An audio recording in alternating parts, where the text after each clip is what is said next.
자, 이제 우리 마태복음 14장 15번째 시간입니다. 마태 14장 15번째 13절로 21절까지 이제 12절까지는 세상 왕인 헤롯 왕과 그 왕가라 할지라도 그 주변에 있는 모든 내용들 그리고 13절부터 이제 21절까지는 세상 왕이 아니라 하늘에서 오신 왕, 만왕의 왕 예수님의 그런 내용들을 기록하고 있습니다. 오늘 그 첫 번째로 빈들에서 생명을 구원하시는 은혜를 한번 생각해 볼 텐데, 마태 13장 14장 13절에서 21절까지 우리 같이 봉독하도록 하겠습니다.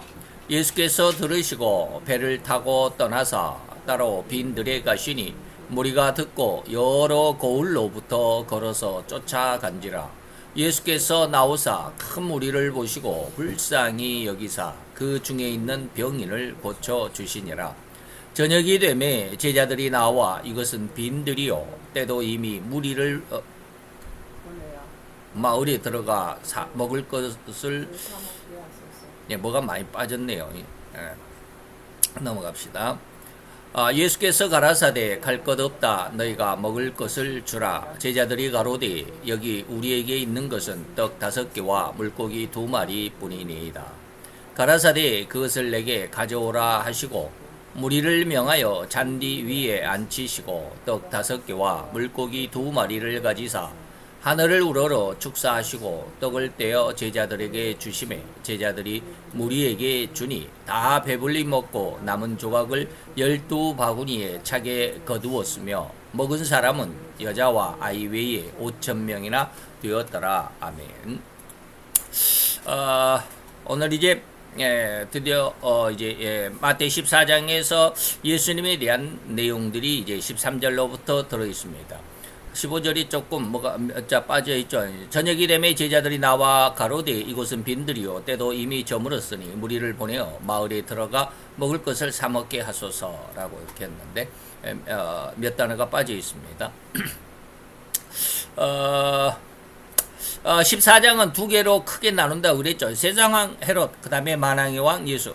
왕에 대한 비유입니다. 세상의 왕, 다시 말해 세상의 왕이나 대통령들의 삶은 어떤가, 우리를 인간을 구원할 수 있는가라고 하는 그런 내용들. 그래서 왕과 왕비와 그 다음에 왕의 가족인 헤로디아, 왕비 헤로디아, 그리고 왕비의 가족인 딸 살로메, 그리고 왕 주위에 있는 고관 대작들, 이런 내용으로 한번 살펴보았고요. 오늘 예수님에 대해서는 네 큰 단락으로 나누도록 하겠습니다. 빈들에서 구원하시는 은혜, 그 다음에 산에서도 구원하시고 바다에서도 구원하시고 게네사렛, 다시 말하면 이제 갈릴리 건너편입니다. 이런 내용들을 한번 살펴보는데요. 오늘 둘째로 예수 왕에 대해서 참 구원의 왕 예수를 한번 생각해 봅니다. 자, 인류를 구원하시겠다라고 하는 만왕의 왕은 어떤 모습으로, 어떤 성품으로, 어떠한 삶을 살아갔을까라고 하는 것이죠. 그리고 과연 세상의 왕과는 어떤 점이 다른가를 정확하게 분별할 수 있어야 하고 깨달을 수 있어야 하는 귀한 시간이 되시기를 주건에 맞지 않습니다. 세상 왕과 만왕의 왕, 참 구원의 왕인 예수님에 대한, 그래서 왜 우리가 예수를 믿는지, 그리고 세상에는 어떠한 특징이 있는지, 세상의 특징은 이미 우리가 알아봤으니까요. 물론 다음 이제 마태 15장에서는 이제 종교적인 어떤 내용에서 이 두 가지를 세상의 종교가들 또는 하늘에서 오신 참 구원의 종교가인 예수, 이렇게 비유해서 한번 알아보겠지만, 자, 오늘 예수님의 은혜 안에서 첫째는 이제 빈들에서 구원하셨다라고 하는 것이죠. 이 빈들이라고 하는 것입니다. 이 제목을 한번 보면 왕은 빈들에서 구원하셨다라는 제목을 한번 보셨습니까? 세상 왕은 국민을 압제하는 엄청난 권력으로 모든 사람보다도 더욱 풍성한 먹거리와 풍요로운 삶을 살아가면서 자기의 관나라에 있는 백성들을 가장 편안한 태평성세를 이루어 주어서 가장 인간다운 삶을 살게 하겠다라고 나선 자가 바로 세상의 왕이죠. 그러나 우리가 이미 앞에서 이런 헤롯에 대해 알아봤지만 온 백성들은 평안한 태평성세가 아닌 오히려 온갖 윤리적인 비리를 저지르고 이를 지적한 진리라고 할 수밖에 없는 세례 요한을 죽이고 옳은 것을 옳다고 말할 수도 없는 그런 아부와 아첨만이 판치는 나라와 그런 분위기를 만들었다라고 하는 것, 우리가 이미 12절까지 알아봤습니다. 더욱이 가장 호화로운 왕궁에서조차도 백성을 구원하기는커녕 자기의 욕망을 위한 생일잔치, 자기들만의 욕망을 위한, 그리고 오직 자기만이 가장 호화로운 의복과 곧 왕복을 입고 거들먹거리기만 했다라고 해석할 수밖에 없는 그러한 어떤 상황들, 오로지 백성의 고혈을 빨아서 자기의 호화로운 삶과 그런 생활, 호의호식하는 그러한 삶의 모습, 왕이었다라는 것을 결코 부인할 수 없는 그런 상황이었을 뿐입니다. 참 안타까운 모습이죠. 북한의 요즘 모습도 역시 절대적으로 이럴 수밖에 없어요. 더욱이나 공산주의의 사상에서는 그럴 수밖에 없죠. 자, 이러한 연유로 자신을 구원하기는 왕 자신을 구원하기는커녕 오히려 그 자신은 하나님의 진노로 인해서 충이 먹어 죽었다라고 역사는 기록하고 있습니다.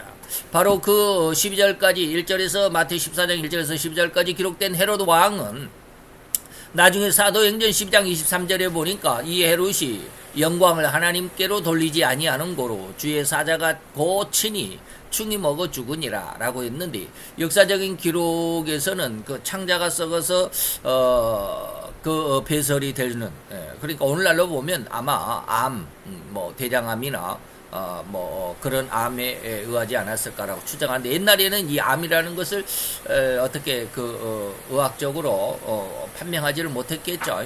그래서 그냥 주에서 하나님께서 진노하셔서 그를 징벌하시니 말이죠. 그래서 충이 바이러스 병균에 의해서 그가 창자를 다 쏟아내는 그런 고통 속에서 죽었다라고 이렇게 세계사에 기록이 돼 있다고 그래요.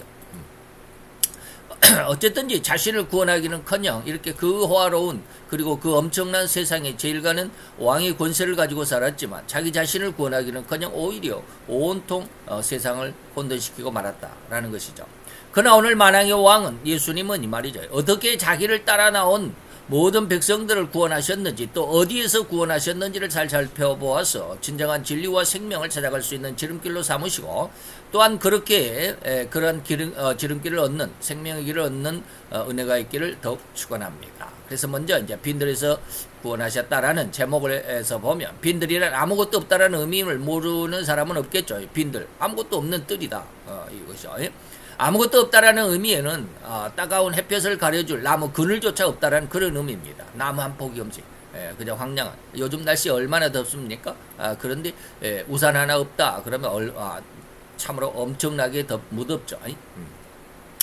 또한 거기에는 거대하고 휘황찬란함으로 가득하다거나, 또한 먹을거리가 넘쳐나는 헤롯 왕궁에서 벌어진 생일잔치 상황과는 정반대로 아무 먹을거리조차 없다라는 그런 상황, 이것이 바로 빈들이다 라고 하는 것이죠. 제대로 앉아서 쉴 만한 공간조차 없는 너무나도 황량함, 그 자체인 장소가 바로 빈들이라는 의미임을 기억하시기를 바랍니다. 그래서 우리 인생도 역시 마찬가지로 빈들이다라는 그런 어떤 의미를 갖습니다. 그래서 예수님은 바로 이러한 인생들에게 너희가 무엇이 되라? 소금이 되라, 그리고 빛이 되라, 등불이 되라 그랬죠. 그것은 뭐예요? 인생에서 갈 길을 잃어버린 인간들에게 참다운 인생을 알지 못하고 참다운 구원, 인격의 모습이 무엇인지를 알지 못하고 살아가는 인간들에게 참다운 생명을 비추어 주어라, 그리고 그런 삶에 썩지 않은 은혜가 되라 해서 소금과 빛이다 라는 이런 말씀을 마태오장에서 이미 우리는 배웠지만 말이죠. 자, 더욱이 이런 휘황찬란했던 헤롯 왕궁과 예수님의 빈들이라는 의미를 더듬어 살펴볼 수 있기를 바랍니다. 모든 사람은 헤롯의 권력, 왕의 권력, 그래서 온 백성들을 꼼짝도 못하게 하고 그의 발밑에 엎드려 굴복해야만 하는 그 엄청난 권력과 휘황찬란함의 그런 어떤 분위기, 주변의 어떤 그 상황, 그래서 건물의 휘황찬란함과 수많은 사람들이 왕래하고 말이죠. 즉 명예와 권세와 그로 인한 영광이 넘실된다라는 것을 한눈에 봐도 알 수 있을 것만 같은 헤롯 왕의 그 어떤 주변들, 이해가 되겠죠. 얼른 상상이 될 수도 있을 것입니다. 그러나 예수님의 주변은 어떻게 해요? 빈들이더라 라고 했습니다. 아무것도 없다. 아무것도 없는 환경과 함께 거기에는 무사람의 왕래조차도 없는 그런 황량하고 쓸쓸함이란 의미가 내포되어 있다. 아무도 찾아오는 사람도 없더라 이 말입니다. 누가 아무것도 없는 그런 곳에 희망이나 미래나 기대나 영광을 꿈꾸면서 왕래하겠는가 이 말이죠. 사람들도 역시 마찬가지죠. 나에게 무슨 어떤 이득, 내게 어떤 기대감, 앞으로 장래에 내가 무엇을 여기 위해서 무엇인가를 이루어내겠다라는 어떤 기대감이나 소망이 없는데 왜 거기에 있겠나 이 말입니다. 시체말로 말해서 무슨 콩고물이라도 얻을 것이 있다고 여기겠는가 이 말입니다. 어디에서는 예수님이 계신 빈들에서는 이런 것조차 콩고물조차 없다라고 여기게 될 뿐이다. 정말이지 아무런 시체말로 코딱지만한 이득이나마 얻을 수 있을 것이라는 기대감이 생기지도 않는데 그 어느 누가 그 빈들로 나가겠나 이 말이죠. 그래서 빈들이라는 의미에는 황량함이 찬바람만이 을씨는스럽게 휑하니 불어대는 그러한 황무지의 의미가 내포되어 있는 그런 곳이 바로 빈들이다 라는 그런 의미입니다. 이래서 하나님의 영광을 바라보지 못하는 사람들은, 하나님을 정확히 믿지 못하는 사람들은 구원의 빈들에는 없다라고 말할 수밖에 없죠. 빈들에 가서 뭐해? 아무것도 없잖아요. 그래서 무엇이든지 풍성한 궁중에 휘황찬란하고 무엇이든지 먹을 것이 넘쳐나고 명예도 있고 권세도 있는 그런 궁중에 가야만 우리 인간들이 살아갈 만한 가치와 조건들을 얻을 수 있을 뿐이라고들 그렇게들 말하죠. 이게 세상의 법칙입니다. 내가 늘 말하는 세상과 세상의 법칙의 의미입니다. 거기에는 오직 성공과 명예와 영광과 갖가지 행복을 얻을 수 있는 가장 휘황찬란하고 아름다운 곳으로 여겨지기 때문에 어디가 궁성, 세상에 말이죠. 그래서 자기 일생을 바쳐서라도 이를 쟁취하고자 안다라는 세상의 그러한 헛된 영광이라고 그랬는데 이것을 인정하지 못할 사람들도 많겠죠. 지금 민땡당의 이땡명 씨가 이 영광을 찾고자 얼마나 지금 난리법석인지 곧 신기루의 세상일 뿐이죠. 그러나 인간은, 아니 죄인들은 절대 이러한 휘황찬란한 이 세상이 결코 그렇게 일생을 바쳐 수고와 노력과 헌신의 결과만큼 그렇게 열매를 얻게 해주지 못한다라는 그런 허황한 세상임을, 그리고 신기루와 같은 세상임을, 그리고 영원한 결국에는 멸망으로 귀게 될 수밖에 없는 곳이라는 사실을 허리만큼도 눈치조차 채지 못하는 그런 상황, 그런 삶일 뿐이더라 이런 말입니다. 아무리 일러줘도 이 말을 이해하지를 못합니다. 일생의 그런 수고와 헌신과 노력이 오히려 헛된 영광을 찾아 헤매었을 뿐이라는 사실을 깨닫지 못하는 이러한 우리 인간들의 모습이 바로 안타까운 인생, 곧 죄인의 삶일 뿐이더라 이 말입니다. 그런데도 이를 들여다볼 수도 없고 이것을 깨닫지도 못하는데 들여다보지도 못하는 죄인일 뿐인 인류는 그런 것들을 얻으려고 오히려 그렇게들 노력하고 수고하고 이른 새벽부터 밤늦게까지 혈안의 삶을 살고 있더라 이 말입니다. 곧 세례 요한은 세상에서 가장 귀한 대접을 받을 수 있는 제사장이었습니다. 온 국민의 존경과 우러름의 대상이었던 그러한 직분을 가졌던 제사장 세례 요한. 이 모든 부귀와 공명을 모조리 내버리고 오직 하나님의 말씀만을 붙들고자 빈들에 기거했습니다. 빈들로 나갔죠. 사도 바울도 역시 마찬가지입니다. 세상에서 가장 자랑할 만한 모든 것들을 모조리 예수님을 얻고자 하여 배설물처럼 버렸다라고 기록하고 있습니다. 마태 3장 1절로 4절이 바로 세례 요한, 그리고 갈라디아서, 그리고 빌립보서가 예수님에 대한 내용입니다. 세례 요한은, 그때 세례 요한이 이르러 유대 광야에서, 광야가 바로 빈들이라고 말하는 겁니다. 유대의 빈들에서 전파하여 가로되 회개하라 천국이 가까웠느니라 하였으니 이는 저로 선지자 이사야로 말씀하신 자로 일러스되 광야에 외치는 자의 소리가 있어 가로되 너희는 주의 길을 예비하라 그 첩경을 평탄케 하라 하였으니 이 요한은 약대 털옷을 입었더라 라고 하는 것이, 약대는 뭐요? 낙타입니다. 낙타 가죽을 옷으로 해 입었더라. 허리에는 가죽띠를 띄었더라. 음식은 메뚜기와 석청이었더라. 메뚜기는 뛰어다니는 메뚜기, 그리고 석청은 바위 속에 있는 꿀, 벌들의 꿀을 석청이라고 그럽니다. 나무 속에 있는 벌집이 있다면 거기는 목청이라고 그러죠. 굉장히 요즘에는 귀한 가치를 가지고 있지만 어쨌든지 그렇습니다.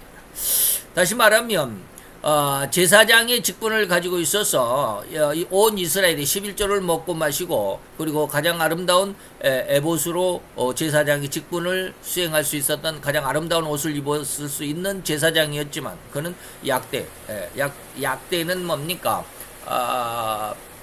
부정한 짐승입니다. 약대는 부정한 짐승인데 손은 뭐요? 굽이 갈라지고 굽이 두 발굽이죠. 이렇게 갈라져 있습니다. 돼지도 쪽발입니다. 이걸 쪽발이라고 그러는데 굽이 갈라졌다 이 말입니다. 근데 약대는 굽이 갈라져 있지 않습니다. 통굽입니다. 여기 둥그렇게 통굽이에요. 소나 돼지는 굽이 갈라져 있어서 쪽발인데 약대는 되새김질은 합니다. 그런데 굽이 갈라져 있지 않아요. 그래서 부정한 짐승이다.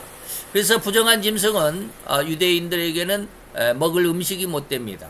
먹을 고기로서의 가치가 없죠. 그래서 안 먹습니다. 그런데 왜 그렇게 필요합니까? 이동수단이죠. 사막을 오고 가는 이동수단. 그러니까 뭐랄까 재산으로서의 가치는 있지만 먹을 양식으로서는 가치가 없죠. 돼지도 역시 마찬가지. 돼지는 굽이 갈라졌지만 또 되새김질을 못하죠. 약대와 반대잖아요. 낙타는 되새김질은 하지만 굽이 안 갈라져 있고, 돼지는 되새김질을 못하면서 굽은 갈라져 있고, 뭐 이런 내용들은 나중에 다 이야기하겠지만, 어쨌든지 이런 부정한 짐승으로 옷을 해 입었다라고 하는 것은 유대인 중에는 거지도 이런 옷은 안 입습니다. 절대로 약대의 가죽으로서는 옷을 해 입지 않습니다. 그러나 세례 요한은 이렇게 약대의 털옷을 입었습니다. 왜 그럴까요? 부끄러움이다 이 말입니다. 수치 아무도 부정하다라고 옷을 해 입지 않는 것으로 옷을 해 입었으니까 가장 하나님의 저주를 받은 그런 모습.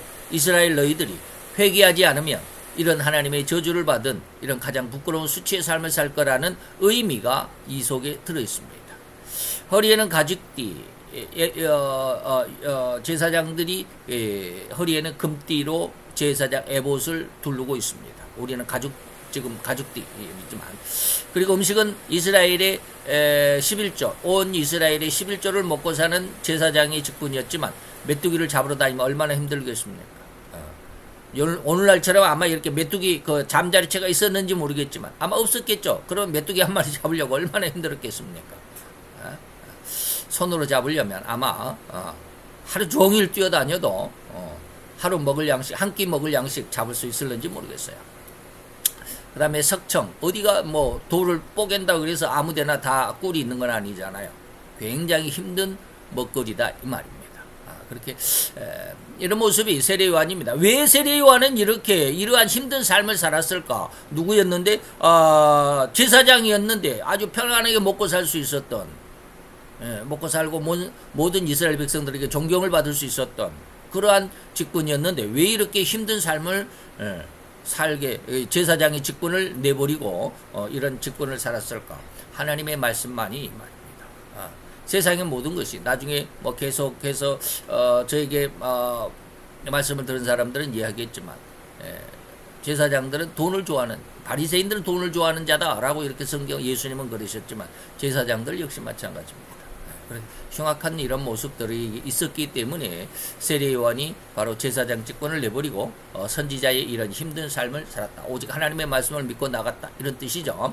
갈라디아 사도 바울도 역시 마찬가지입니다. 내가 전에 유대교에 있을 때 행한 일을 너희들이 들었잖아. 내가 유대교인으로 있었을 때는 하나님의 교회를 얼마나 핍박하고 잔해했더냐. 내 동족 여러 영갑자, 나보다 나이 많은 사람들, 영갑자보다 내가 더욱 지나치게 유대교의 신자였다. 아주 쉽게 말하면 광신자였다라고 요즘 말하면 광신자였을 정도로 유대교를 지나치게 믿었다. 그러면서 교회 하나님과 그 교회를 심히 핍박하고 잔해했던 내 자신의 모습이다. 이렇게 하면서 빌립보서에 넘어가 보면 이렇게 말합니다. 내 육체가 얼마나 자랑할 만하다, 신뢰할 만하다. 이 말은 자랑할 만하다.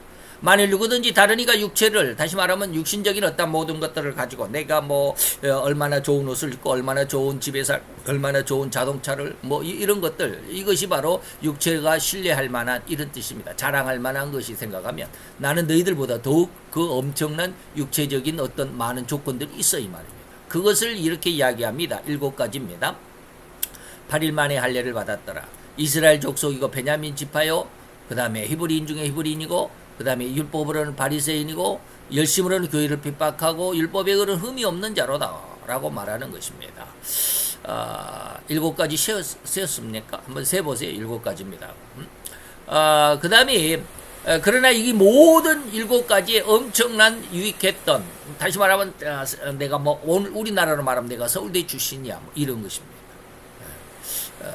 유익했던 것을 내가 그리스도를 얻기 위해서 이 모든 자랑거리들은 다 해로 여길 뿐이다.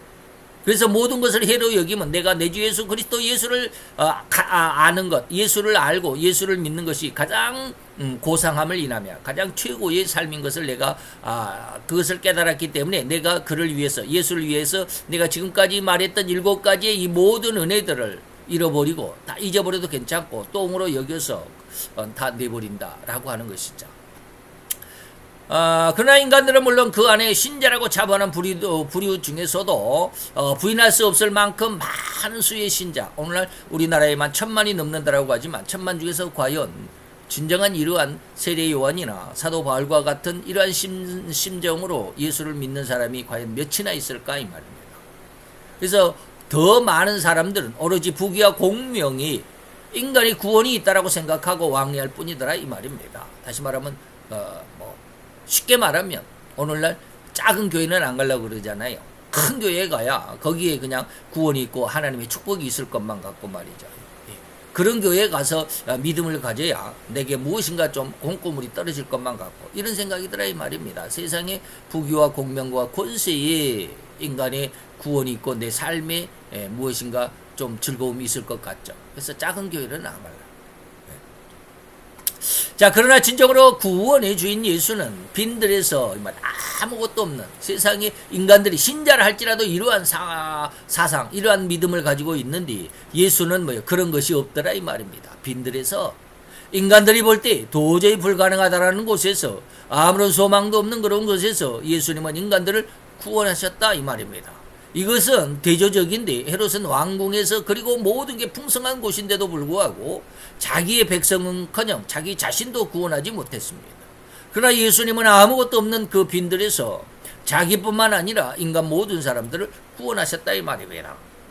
인간들의 행복의 조건이 있는 그곳에 눈에 보이는 이 말이죠. 눈에 보이는 행복, 성공 이런 거 조건이 있을 것만 같은 그런 곳에서 인간의 구원이 있는 줄로 생각하고 그런 행복의 조건들을 찾아 헤맨다라고 이걸 저는 세상의 법칙이다라고 늘 말씀드립니다.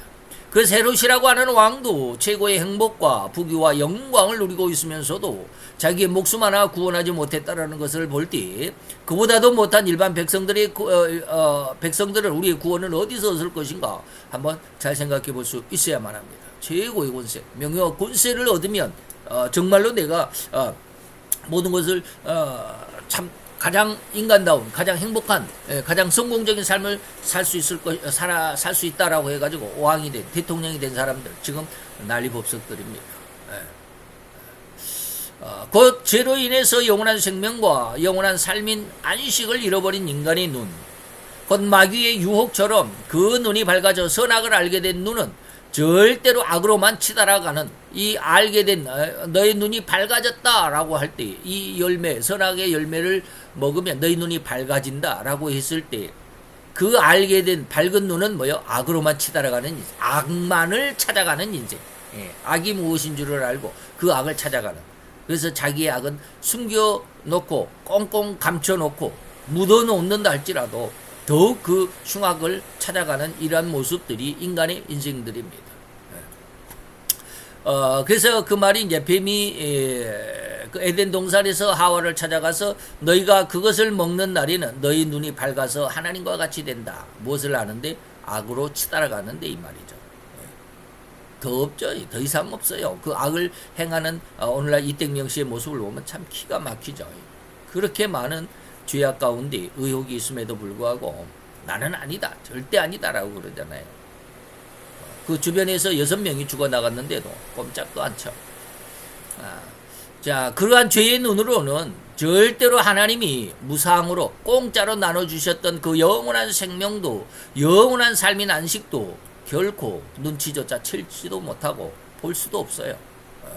그래서 욥기서 11장에 가보면 내가 하나님의 오멸을 어찌 측량하냐, 하나님의 뜻을 어찌 측량할 수 있느냐, 전능자를 어찌 능히 알겠느냐, 하나님의 하시는 일을 네가 어찌 알겠느냐, 하늘보다 높으시고 네가 어찌 하늘보다 높으신 하나님을 네가 어떻게 하겠냐, 음부보다 깊으신 내가 어찌 알겠느냐, 하나님의 마음 도량은 땅보다 크고 바다보다 넓은.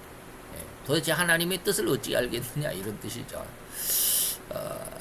저도 하나님 앞에 요즘에 많이 그런 기도를 합니다. 하나님 도대체 저에게 주신 사명과 그 비전을 어떻게 이루시려고 그러세요? 라고 이렇게 요즘에 많이 기도합니다. 이렇게 하시렵니까? 저렇게 하시렵니까? 아무리 지혜를 짜내고 아무리 생각을 해봐도 손톱만큼도 알아낼 수가 없어요. 하나님이 어떻게 하실 것인가. 그래서 세상의 모든 정욕으로 인한 곧 안목의 정욕과 육신의 정욕과 이생의 자랑만을 인간들은 바랄 뿐이죠. 그래서 절대로 이러한 죄성의 삶에서 벗어날 수 없죠. 인간의 삶은 절대로 죄의 삶이죠. 이런 생각이라고 할 수밖에 없는 세속적인 것에서 인간은 결코 눈조차 뗄 수가 없죠. 그래서 요한일서 2장 16절에는 인간의 삶의 모습이 세 가지입니다. 육신의 정욕, 그 다음에 안목의 정욕, 그 다음에 이생의 자랑입니다. 그러나 예수님은 빈들에서 인류를 구원하시겠다라는 의도였다. 이것을 밝혀주신 모습이죠.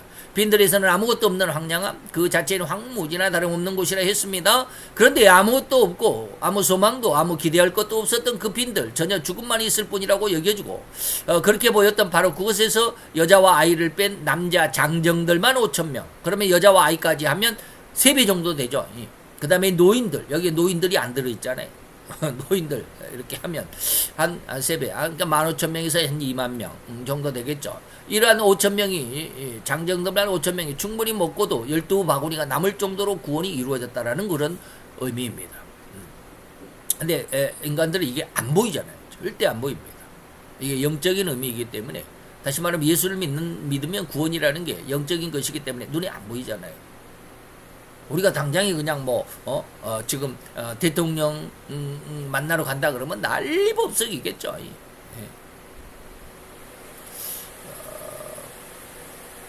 지금은 이제 대통령이 거기서 살지는 않지만 청와대, 옛날에 있었던 청와대가 이제 일반 사람들이 이렇게 신청을 해가지고 방문할 수 있도록 한답니다. 하루에 몇 명씩 이렇게 딱 제한돼 있다고 그래요. 막 무작위로 막 들어가서 구경할 수 있는 게 아니고 몇 명씩만 이렇게 하루에 그래서 이렇게 신청을 해가지고 들어갈 수 있다는데, 그 들어간 사람들이 다 어디 가서 사진 찍어요? 옛날 대통령의 그 책상 있죠? 옛날에 뉴스에 많이 나왔잖아요. 그 책상에 가서 전부 다 사진 한 장씩 찍고 와요. 이게 인간의 모습들이죠. 자, 성도의 눈과 관심과 생각과 믿음은 절대로 이런 하나님의 능력과 의도를 볼 수 있어야만 합니다. 이게 믿음입니다. 세상의 휘황찬란함과 명예와 군세와 영광을 바라보는 눈과 생각과 그런 마음이 아니라 절대로 멸망일 수밖에 없을 것이라고 여겨졌던 바로 그 눈앞에서는 죽음 외에는 다른 선택의 길이 없다라는 그 절망적인 상황과 처지에도 불구하고 하나님은 그 상황을 맞닥뜨린 신자를 구원하신다라는 하나님의 의도, 그 전지전능하신 하나님을 믿고 바라보고 순종하라고 하는 이 말씀과 의도를 우리는 믿을 수 있는 사람, 이게 바로 신앙이고, 그게 이런 신앙을 살아가는 사람이 신자다라는 말입니다.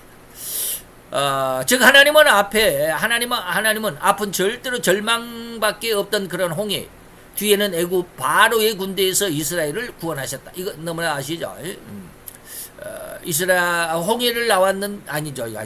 애굽을 출애굽을 했는데 앞에는 홍해가 가로막혀 있고, 그러니까 앞으로 나갈 수도 없고, 뒤에는 바로의 군대가 그냥 창과 칼을 쟁쟁거리면서 잡으러 오고 말이죠. 완전히 진퇴양난이죠. 근데 거기에 구원이 있을 수가 없었죠. 근데 하나님은 그곳에서 유대인들을, 히브리인들을, 하나님의 신자들을 구원하시더라 이 말이에요. 그래서 요즘에 저도 많이 기도해요. 예전에 늘 말씀드렸잖아요. 하나님이 절벽 끝에서 손을 잡고 그 나뭇가지를 잡고 있었는데 그 손을 놓아라. 근데 그 발밑을 내려다 보니까 도무지 끝도 안 보이고 말이죠.